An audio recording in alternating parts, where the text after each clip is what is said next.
going to take a look to see which is closer to what the human eye sees. I believe that when you look at a photograph, you should recall what you actually saw. Both cameras are default JPEG shooting, just as the user would have them, nothing raw. Both were cropped to 9:16 because this fit closest to the actual height width of the statue.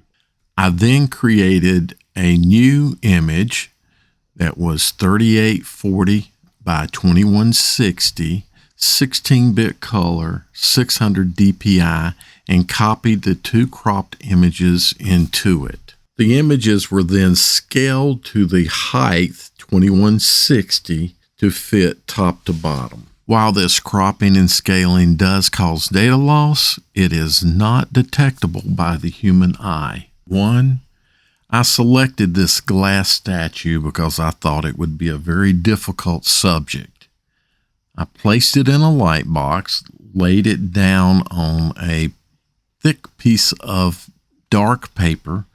The actual color of the paper is the color that you see between the two images, as close as I can replicate. And then I took pictures. No direct lighting on the objects. Light was bounced off of the light box to the objects, and you see the result.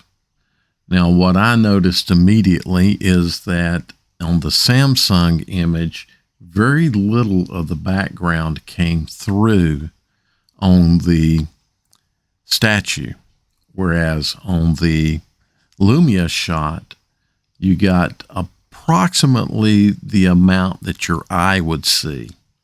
So I thought this was quite interesting. You also note that the color of the background is lighter on the Samsung than it is on the Lumia.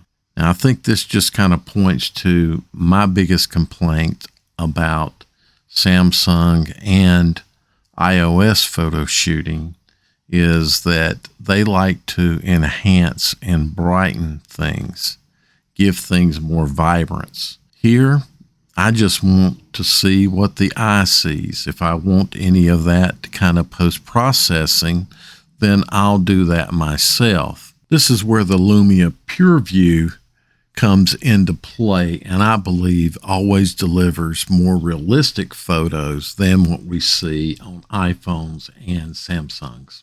We could take both shots and get raw images and then do some extreme processing to clear up some of this discrepancy in colors and get an even closer match, or get that vibrant look, if you will. I did take shots with a white background. However, white reflected too much light through the objects, making it more difficult to see. Thus why I used the darker background.